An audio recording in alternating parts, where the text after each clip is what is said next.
so cute. ধুনীয়াকে হাঁহে যেন কণ্ট্ৰল কৰিছে আগতে আহিলা না আনা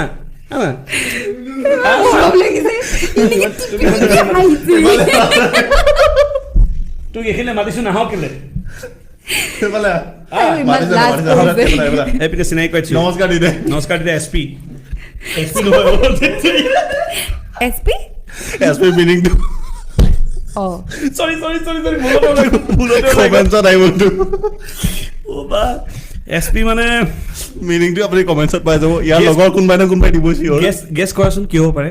তাৰ নাম নামটো তাৰ অংকুমণি আচ্ছা আৰু তাৰ মানে কি আৰু পপুলাৰ চবেই জানে এছপি বুলি তাৰ লগৰ চবে ময়ো এছপি বুলি মাতিলো পিছত গম পালো বেচাৰা নামটো এছপি মই ভাবিছো সুপ্ৰভাত হ'ব সুদীপ পাটোৱাৰী হ'ব এনেকুৱা কিবা হ'ব এছপি শ্বৰ্ট ফৰ্ম যেনেকৈ উদয়নন্দৰ ইউডি পাছত গম পালো মই এটা ল'ৰা কিহৰ কাৰণে পাগল হ'ব পাৰে ছোৱালী পাগল হে